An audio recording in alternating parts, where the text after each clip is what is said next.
नमस्कार।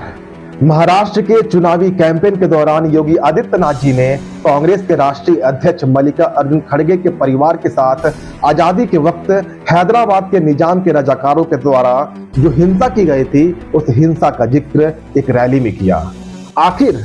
हैदराबाद के निजाम के रजाकारों ने मल्लिकार्जुन खड़गे के परिवार के साथ हिंसा क्यों किया और उस हिंसे में ही मल्लिकार्जुन खड़गे की माता को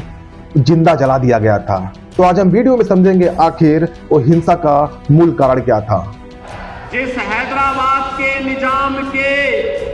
रजाकारों ने आपके गांव को जलाया था, हिंदुओं की निर्मम हत्या की थी, आपकी पूज्य माता को, आपकी बहन को, आपके परिवार के सदस्यों को जलाया था, इस सच्चाई को देश और दुनिया के सामने रखिए। दरअसल आज से 75 साल पहले आजादी के वक्त जब भारत अपने 500 से ज्यादा प्रिंसली स्टेट का एकीकरण कर रहा था, लेकिन उस वक्त आजादी के वक्त तक 3 प्रिंसली स्टेट हैदराबाद, जूनागढ़ और जम्मू कश्मीर भारत में विलय नहीं चाहते थे। उन्हीं 3 प्रिंसली स्टेट में से एक हैदराबाद, जो कुल 80,000 वर्ग मील, जो आज के कर्नाटक का बीदर, महाराष्ट्र का औरंगाबाद और तेलंगाना का अधिकतर क्षेत्रों पे उस निजाम का शासन फैला हुआ था, जहां की कुल जनसंख्या का 85% हिंदू और 15% मुसलमान थे। हालांकि मुसलमान यहाँ पे माइनॉरिटी में थे, लेकिन वहाँ की सेना, पुलिस और प्रशासनिक पदों पे मुस्लिम मेजॉरिटी में थे। इसी हैदराबाद का निजाम भारत में शामिल न होकर एक इंडिपेंडेंट स्टेट के तौर पर रहना चाहता था, जबकि इस स्टेट में रहने वाले हिंदू बहुसंख्यक भारत में विलय के पक्ष में थे, जबकि अल्पसंख्यक मुसलमान और मुसलमानों का एक संगठन इत्तेहाद उल मुस्लिमीन भारत के विलय के पक्ष में नहीं थे। और मुसलमानों के इस संगठन इत्तेहाद उल मुस्लिमीन को निजाम का संरक्षण प्राप्त था और कासिम रिजवी के नेतृत्व में इस संगठन के रजाकारों की संख्या 1948 आते आते 10 लाख हो गई थी। जहां एक तरफ निजाम के हाथों में वहां की पुलिस और सेना थी, जबकि वहीं दूसरी तरफ इस संगठन में लगभग 10 लाख सदस्य थे और इन 10 लाख सदस्यों में से 1 लाख को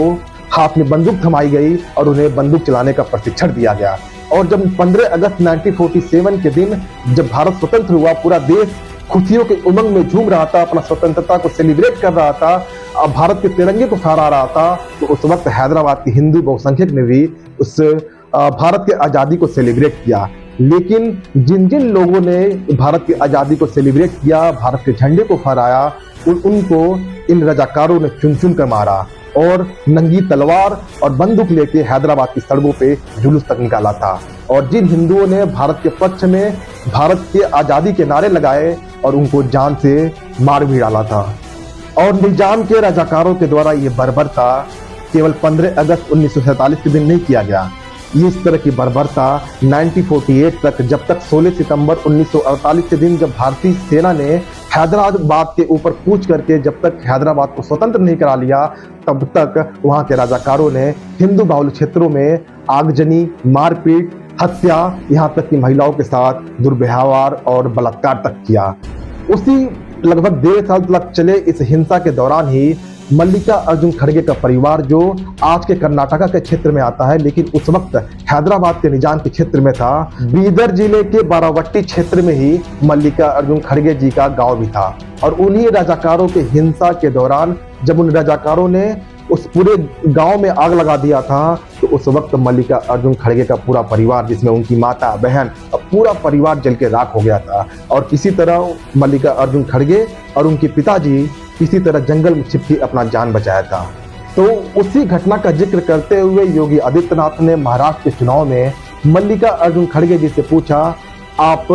क्या केवल मुस्लिम वोटों के तुष्टीकरण के वजह से आप मुसलमानों और वहां के निजामों के द्वारा किए गए उनके परिवार के सदस्यों के साथ साथ उन पूरे के पूरे हैदराबाद प्रिंसली स्टेट में रहने वाले हिंदुओं के साथ जिस तरह का अत्याचार हुआ था, उस पर बोलने से क्यों डरते हैं? निजाम के रजाकारों के द्वारा उन्हें जलाया गया।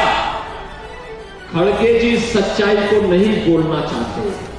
क्योंकि उन्हें लगता है कि निजाम पे आरोप लगाऊंगा तो मुस्लिम वोट खिसक जाएगा। तो हैदराबाद के निजाम के रजाकारों के द्वारा किए गए बर्बरता के आज इस अंक में इतना ही। अगर आपको ये वीडियो अच्छा लगा हो तो वीडियो को लाइक करें, चैनल को सब्सक्राइब करें और अपने दोस्तों में शेयर करना ना भूलें।